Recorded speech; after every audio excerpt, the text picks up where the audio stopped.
Hello everyone. Well, in this video, I'm going to discuss about the get endpoint. As we know that the get endpoint is used to read the resource. So let me open the API documentation of our application. Under my resources, I can see what are the endpoint URL available. So there are two get endpoint which is supported by the application. Using the first endpoint, you can get all the record which is present inside the container.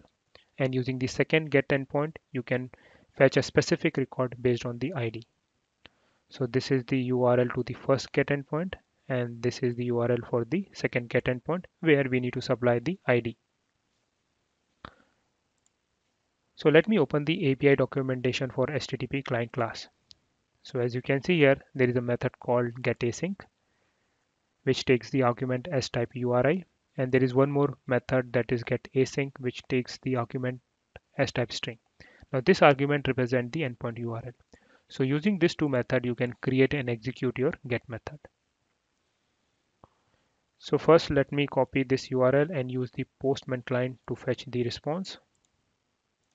So get method and just click on send. So the moment I click on send, it is going to send the request to the application. The application will do the processing and it will respond. So this is the content and this is the status code which we get as a part of response.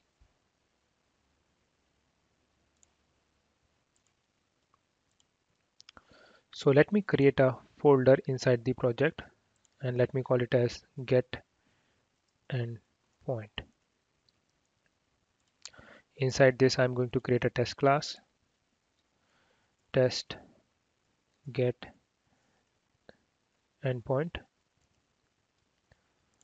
First of all, we need to make this class as public and use the attribute as test class. So again, if you're not getting the option, just press Ctrl dot to get the auto suggest list. So inside this, I'm going to add method public void test get all endpoint. The attribute with this method is test method.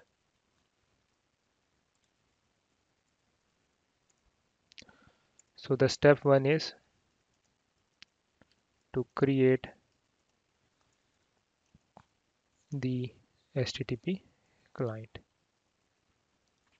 So for that, I'm going to use the class that is HttpClient. Control dot to get the auto suggest list.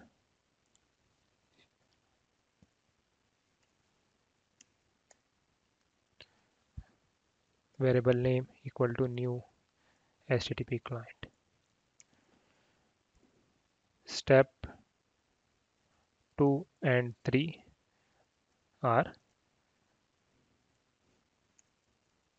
create the request and execute it. So as we know that the getAsync method is present inside the HTTP client class, so we need to use the variable of this particular class to invoke the getAsync method.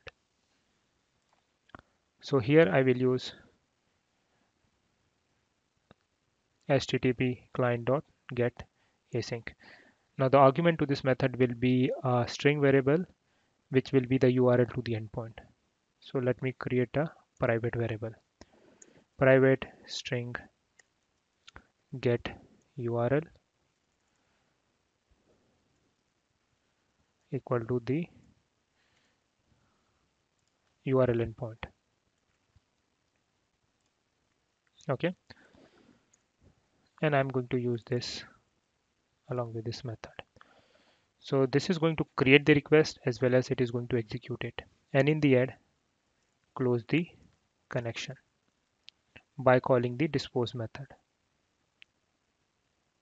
Dispose. Okay. Similarly, I'm going to create one more method where we are going to supply the object of type URI, because we know that there is one more overloaded version of getAsync which takes the argument as URI. So here I will create one more test method, public void test get all endpoint with URI. The attribute as test method. So the steps will remain same. First we will create the HTTP client, then create the request and execute it. In this case I'm going to use the URI class. So get URI equal to new URI. So if I go inside this class, that is the URI class, you can see there is a constructor which takes the argument of type string. And again, this will be the endpoint URL. So get your URL and then call the getAsync method, specify the URI object. Okay. And in the end, close the connection by calling the dispose method. Okay. Just do a right click on your project and build it. So you will see two more test method inside the test explorer, and just run them. So as you can see here, both of them are getting passed.